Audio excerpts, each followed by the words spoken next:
Sir आपने तीन बातें जो है अपनी गुफ्तगू में बुनियादी फरमाई। एक तो ये कि ग्रामर के लिहाज से जो बुनियादी उनके कवायद हैं वो मादे के लिहाज से दीगर जो अफ़ाल है अस्मा है वो लोगों के सामने मुहैया करने हैं जो कि दीगर प्लेटफॉर्म पे नहीं है। एक दूसरी बात आपने ये फरमाई कि साथ साथ में हम कोशिश कर रहे हैं इसका ताल्लुक जो है वो कुरान से जोड़ रहे हैं, तो टारगेट ये है कुरान उनकी जिंदगी में आ जाए।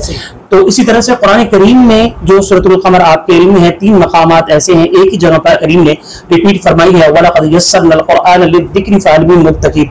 तो जो जिक्र और नसीहत का पहलू है आप इसी को उजागर फरमा के आगे लाना चाह रहे हैं जी। उसमें बुनियादी जो एस्पेक्ट है वो यही है। देखें बल्कि यूँ मैं अपनी बात को यूँ रखूंगा कि देखें अरबिक ग्रामर के एक तो है बेसिक कोर्सेज ना, वो अलहमदुलिल्लाह बहुत सारे लोगों ने किए हुए भी होते हैं हमारे इदारे से या दीगर इदारों से भी या दीगर यूट्यूब चैनल से उन्होंने बेसिक अरबिक की चीज़ें जो सीख ली होती हैं, लेकिन उस अरबिक को कुरान मजीद पर कैसे अप्लाई करना है ये एस्पेक्ट थोड़ा सा मिसिंग रहता है।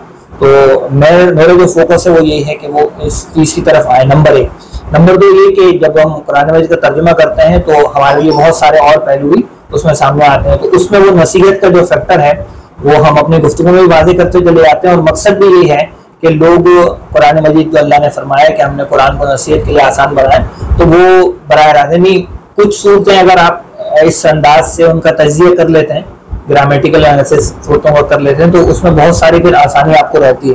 बहुत सारी बातें आपको फिर बगैर उस गहराई में उतरे हुए, गहराई का तज्जिया किए बगैर आप उनको फौरन समझ रहे होते हैं। नमाज में भी फिर तवज्जो और ध्यान जो वो बढ़ जाता है और अमूमी तौर पर भी कुरान मजीद को पढ़ते हुए बहुत सारी बातें जो वो समझ में आती हैं, तो ये एक उसका फायदा होता है।